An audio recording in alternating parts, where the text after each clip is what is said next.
Hi everybody, and thanks for joining us. We are standing high above the Cedar River just south of Cedar Rapids. Now this is a view we didn't used to have, but it opened up when the derecho blew through here and destroyed thousands and thousands of trees. We of course have filmed many of our segments here on the Cedar, and that will be again the case today as we join Bart Klinzing and Max Thompson on a less than ideal day as they chase channel cats. Winds gusting up to 39 miles per hour made it tough. Oh yeah, it's brutal out here today. I mean, these are 2-foot rollers. I mean, we fish through it like we always do. Rain, shine, me and Bart are gonna fish through it. There we go. And that they did.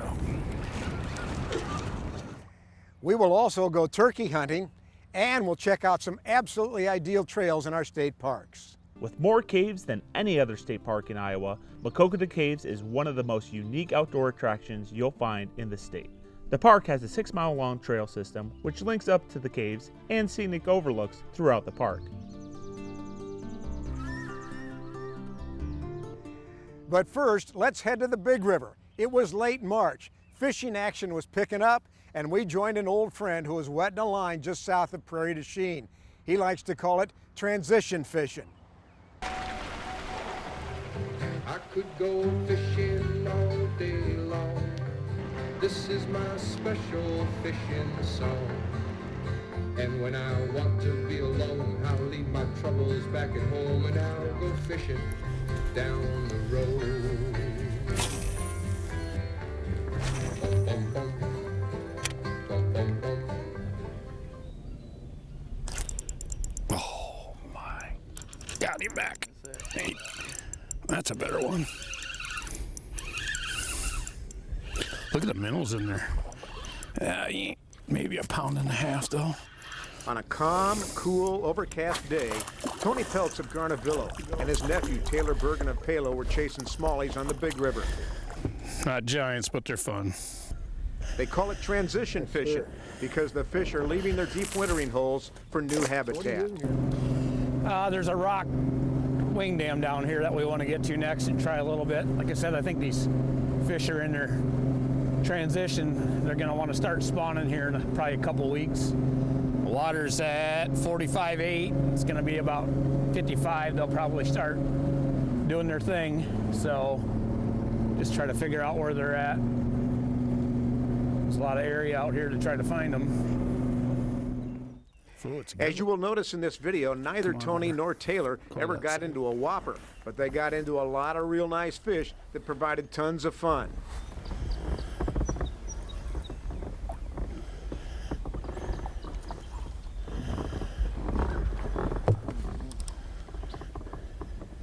How do you hit, Taylor? I hit it pretty good, actually. It's a good time.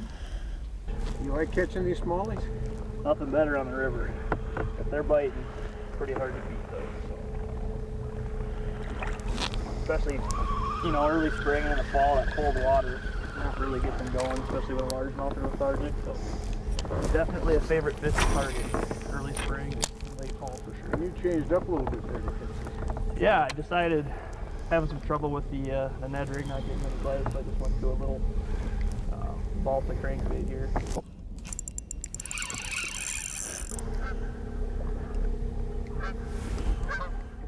Bergen and Peltz team up whenever they can. We do some open stuff together. It's good we fish together well. It's kind of like the right hand working with the left hand, and you stand this close and there's lures flying. We've never, knock on wood, hooked each other or anything like that. But it's very dangerous, so it can happen. 2 years ago, Tony and Taylor both qualified for the Bassmaster Nationals in South Carolina. Very different than where we're fishing right now. A lot of the water there's 50, 60 feet deep when you're 50 feet off the bank. Here we're in 3 feet of water when you're 50 feet off the bank. So. But this day they were back on their home turf, and it showed as the smallies kept coming and coming. Feisty little devil. This is my special fishing song. And when I want to be alone, I'll leave my troubles back at home and I'll go fishing down the road. Bum, bum, bum. What was Tony using? Ned rigs on a spinning rod. It's kind of a rarity for me to be throwing these spinning rods. I don't really finesse fish much. Well, just springtime, they're pretty lethargic yet. You just gotta downsize your bait a little bit. A little better bite that way. How about this one? Bitten by a cormorant? Maybe. Or this one? Beautiful dark coloring. Good. All in all, at least 15 bronzebacks in about 2 hours. As always, all of them released.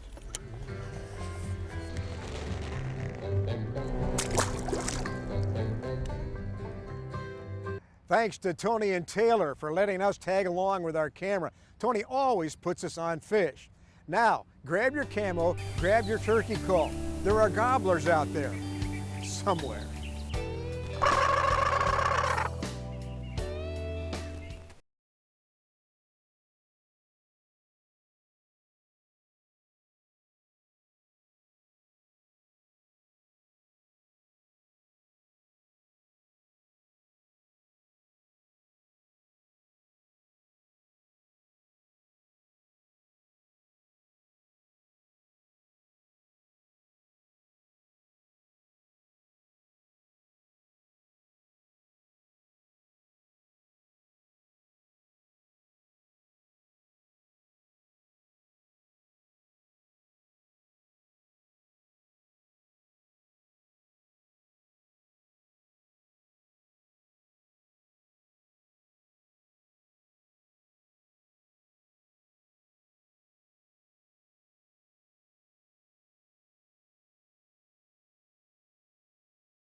Well, on this segment of the show, we go turkey hunting. I don't know if there's anything more thrilling to hear a big-time gobbler in the early morning dawn. Maybe he's over that ridge. Maybe he's behind that tree stand just in front of your decoys. Whatever. The next challenge is to get him to show himself. And you never know what might happen when the calling starts. Yeah, yesterday was tough. We had really big winds, and so it's going to be interesting this morning. We have a creek line that's about 3/4 mile long, and there's a bunch of birds, and the big question is going to be is if they're going to stay on the east side of the creek and fly out this way, or if they fly out to the west side on a CRP area on the other side. And so we've been watching them here the last couple days, and hopefully this wind will stay calm here for a few hours and we can hear some good birds. Oh, Keith Donnelly and Danny Johnson of Independence heard birds. Gobblers were definitely in the neighborhood.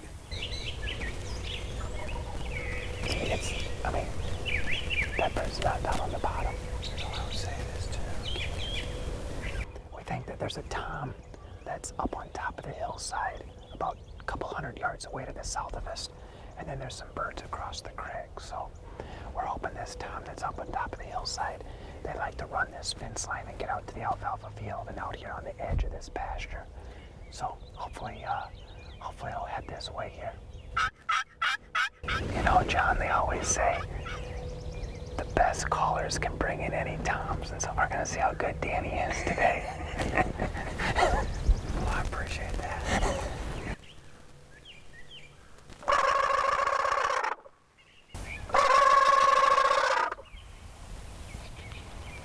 You know, I like to use the gobble a lot. I use it for locating as well as, you know, trying to bring the dominant birds to us. But it was another call that announced our first visitor. Come Those cows have about 80 acres of pasture, and it never fails, John, when you go on a turkey hunt and you have a camera by you. Those cows want to be in the area. But I've hunted a lot around here, and honestly, these birds and the deer and that are familiar with, you can tell the cows have been here, and it doesn't really bother them much at all. If we get turkeys nearby, the cows won't distract them at all. Now, our first turkey popped on the scene about 7 o'clock. Unfortunately, it was a hen. But she gave us hope. I was hoping we were in business at that time. And our spirits got another boost when an even larger hen came into sight. You know, the second hen could have been the boss hen. It looked like a nice hen, John. So I was, you know, shocked that she didn't have something behind her.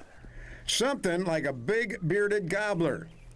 But it was not to happen this morning. Close but no cigar.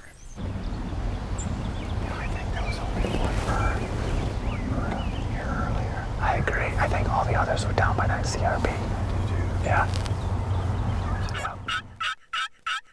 I mean, I've hunted growing up my entire life. I've hunted here with Danny and his boys also, and we're familiar with it. We knew going into this, the birds were either going to come out the east side toward us, or they're going to go out the west side. And obviously, this morning you heard all the gobbling. Yeah. I think we had one good tom that we had a shot at, and he ended up going out kind of the south end of this field. The other birds went out to the west in the CRP. So. We know they're here, and that's hunting. I mean, if you got a bird every time out, you know, everyone would want to do it. What have you heard about the turkey season this year from other guys and everything? You know, it seems like we've had a lot of success. I've got two boys. They've both taken turkeys already this year with the youth tags, so it's been a good year for us so far. Definitely be back. We're in a friendly little competition, Danny and I with his boys on who's going to get the longest bearded tom and who has the biggest spurred tom, and so I can't go without getting a bird. I'm gonna stick to it here the next few days. So, no gobblers to talk about, but when turkey hunters Keith Donnelly and Danny Johnson tell you about the day the cows came home, believe them. And here's the rest of the story. Keith did not bag a fourth season gobbler, but he and Danny certainly have a tale to tell, and they have the video to back them up. Next, we take the trail less traveled. Iowa's photographer treats us to a visual montage of the beauty in our state and county parks. You won't want to miss it.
Welcome back to the great outdoors. Hunting and fishing are certainly two ways to enjoy what Mother Nature has given us. But how about this for an option? taking a hike. There are some great parks in our area and some great beauty to be had.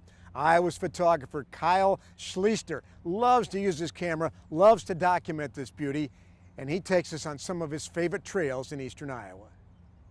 Being a photographer here in Iowa, nothing brings me more joy than exploring the great state of Iowa and finding beautiful landscapes to take photos of to show off how beautiful the state of Iowa really can be. Today I want to share a few hiking trails that I think you'll just fall in love with here in eastern Iowa.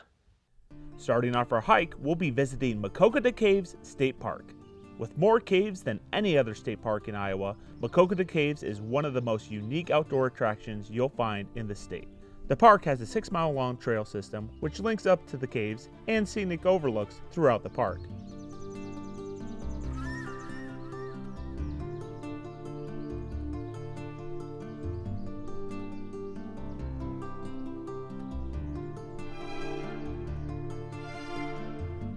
As one of Iowa's earliest state parks, Maquoketa Caves has been a popular destination for hikers since the 1860s. But be sure to bring a flashlight with you before starting your adventure into the caves. Our next trail can be found in Solon, Iowa at the Lake McBride State Park at the Beach to Dam Trail. This 1.5-mile long trail is accessible for all ages and skill levels. My favorite way to hike on this trail is to start at the docks and make my way all the way to the Lake McBride spillway. Once there, you'll have to turn around and go back, giving you a 3-mile long hike. You'll only encounter a few small inclines, but most people will find this trail very peaceful.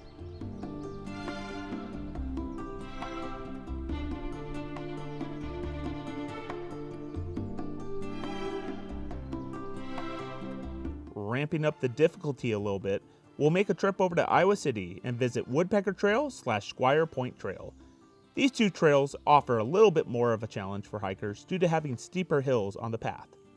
When you do the full loop, you're looking at a 5-mile-long course, which will grant you a spectacular view of the Coralville Lake.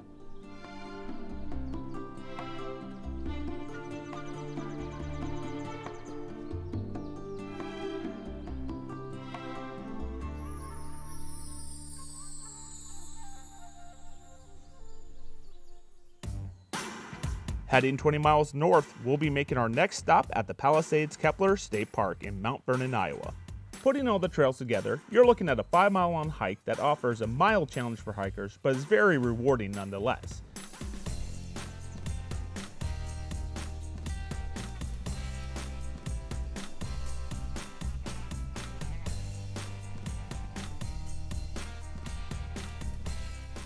With only a few inclines on the path, most people will find this hike very easy and relaxing. My favorite part of the trail is the lookout point above the bluffs, looking out over the Cedar River over the old dam. Our next destination is one of the most photographed state parks in Iowa, at the Wildcat Den State Park in Muscatine, Iowa. The trails wind through a variety of terrains and is very easy for all ages to navigate.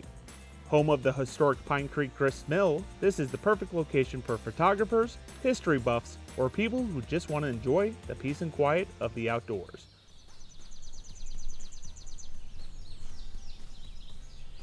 And our last location we'll be exploring are the wonderful trails at Backbone State Park. Dedicated in 1920 as Iowa's first state park, Backbone offers one of the most unique trails in Iowa. The park offers a 21-mile-long trail system.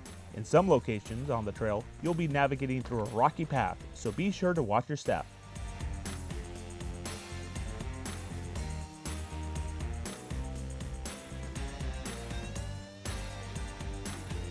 While visiting the park, don't forget to also check out the Stone Tower right next to Backbone State Park Beach. It's the perfect way to end your day here in Iowa. Beautiful. Thanks to Kyle Sleichter, Iowa's photographer, for sharing it. If you want to see more of his work, go to Facebook or YouTube. Back in a minute to check out some fishing in less than ideal conditions. That's next on The Great Outdoors. Stay with us.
Thanks for staying with us during our tour of the great outdoors. As we said, we are high above the Cedar River, just south of Cedar Rapids. And on this river, we have filmed several segments, including the very next one. Bart Cleansing of Vinton, you can count on him to wet a line just after ice is out, no matter what the conditions.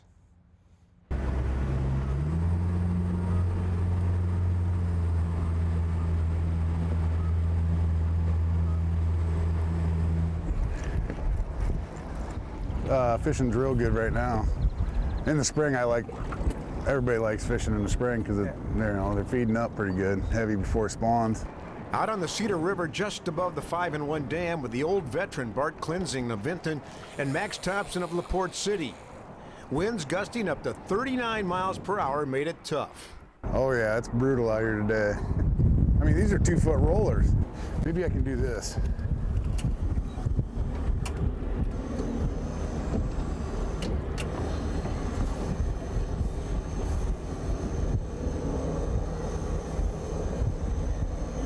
What are you trying to do positioning-wise here with the wind and the waves?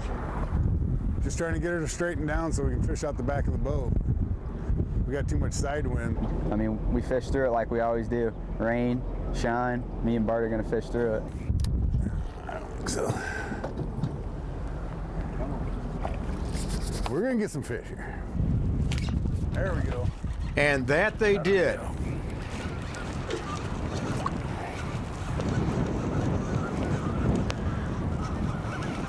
Thompson, the first to bring one into the boat.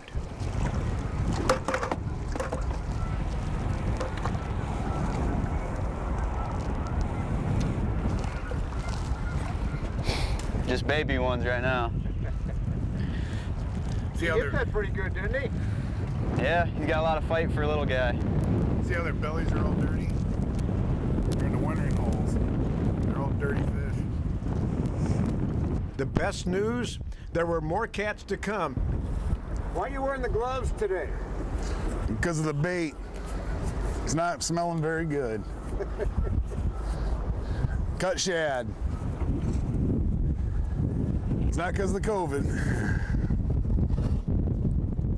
Jim gave me the worst bait ever. This is like terrible. Grossest. Yeah. Sloppiest, smelliest. That's what they like. The channels love that stuff in the spring.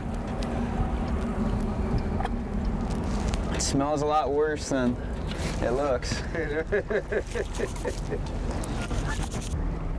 It's amazing they can even bite a hold of it as much as we're moving. They'll chase though. Now them are nice catfish right there. Yeah. Pretty hard to beat a nice channel cat. Are those the best kind, especially for eating, I guess, or not? Everybody has their own opinion, but I like a bigger fish so you can mudline them. John's like, this is the most fish we've put in the boat in 2 trips. Max is on fire. Usually when I was growing up, if I wasn't wrestling, I'd want to be outside fishing, hunting. I love the Cedar River. I've learned a lot from Bart. Wrestling fans remember Max Thompson as one of the all-time greats, a 4-time state champ from Union who went on to a stellar career at UNI. But as he mentioned, get him off the mat and hand him a fishing pole.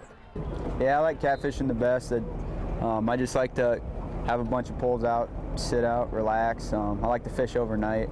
We'll sleep right on the boat. That's a good one too. No sleeping this day because the wind was whipping and the fish were biting.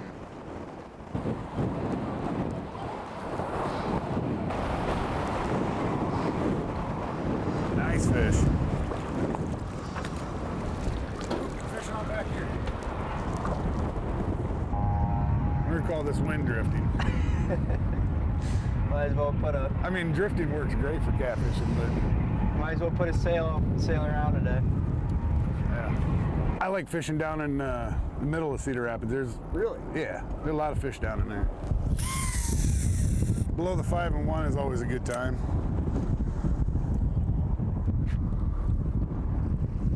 Yeah, it's a different atmosphere, isn't it, than just being out up on the river someplace? Yeah, it's city fishing. I don't know what else you call it. City fishing in the great outdoors. Sounds strange, but it works.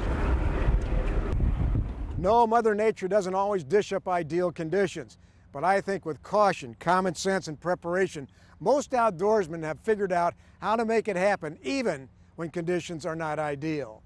Thanks for joining us for our show this week.